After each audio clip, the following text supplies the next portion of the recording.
watching a lot of TV shows. Right. Now, one thing that I want to point out, without being too critical, your credibility is at stake with this process.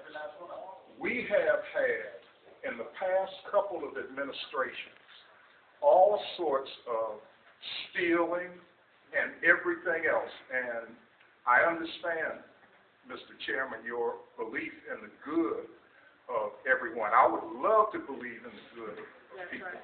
But when you see all of the stealing, all of the lying, all of the people that are going to jail right. for different things that they've done as part of administrations, it's very difficult for the citizens to believe that if something drastic isn't done, then you're actually doing your job.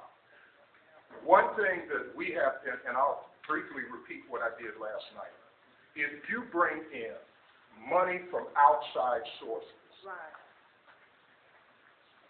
a man can only serve one master. Getting money from someone. You better say that up in here. Some service is going to have to be paid someplace. Say it. If you get $150,000, $200,000, $500,000 from a Kresge Foundation, labor cannot match that kind of money to balance off the influence. And with people in the city getting 10% cuts, it is an affront to the folks sitting here to produce an inflated budget. The budget should be realistic of what is going on in the city of Detroit so that all of these people out here that are getting 10% cuts and that are living on fixed incomes can believe that you understand how they feel and what their pain is. Your credibility is at issue right now. Thank you.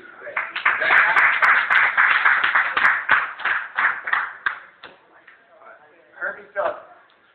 I'm usually short and sweet, so I'm going to make you guys, Commissioner Robertson's motion that you guys passed, I don't think you guys fully understand what he had a motion that the funds revert back to the city of Detroit, and you guys voted for that. So don't expect money next year from this budget. Second of all, I beg you, Second of all, I beg that you guys do not I demand that you do not accept money, any money whatsoever from the public. You have a budget. You have an executive director and a budget committee. Use the money in your budget to be rightly charged. Plain and simple. You don't need extra money to do crap. Use the money in your budget. You get $750,000 for 1 year. That's lending. That's it. Thank you very much, Mr. Phillips. Again, good evening. My name is Aurelia Brown. First and foremost, I could not leave here without telling you, men, how dare you be as disrespectful as you were, Ms. Robinson, tonight. Mr. Freeman, Mr. Hicks, Mr. Satchel, you too. That is not what you're paid for. And that is not, I'm sure, how you was raised. And no longer will it make you grow any taller, get more money, or anything else. How dare you disrespect her? And when you disrespect her, you did it to me, to my 10 sisters, to every woman in here. Now, this is business. Do not take it personal. She is not here to agree with everything you do. And if she did, I wouldn't be here supporting her. So how dare you? And I really ask that you never do that again. That is so disrespectful. And consider if it was your mom. Now you're sitting there taking over the cake and spilling the pot. So I dare, don't do it again. That's the bottom line. Is there anything in the charter regarding to the cuts that people in employment with the city have to take due to the budget? Is there anything in charter that says appointees and administrators a lot of times do not take the deep pocket cuts like the lower level employees. And that's not fair. Because see, they write theirs off, their furlough days off. Just a minute, I don't breathe a lot of time since I get tired. They write their furlough days off or non-paid days off as administrative leave. And that's not fair because see, the man on the bottom, he still carries the weight of everybody's time. In regards to downsizing, okay, in regards to downsizing, how you gonna downsize the city when you say rebuilding up their administrators?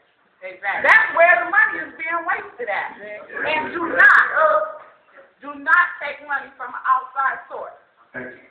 Thank you very much. Thank you. My name is Lee Gaddis, and I am here for just simply 2 points. One of them is that I think that we are thinking from a deficit mentality, but I think that we have abundance.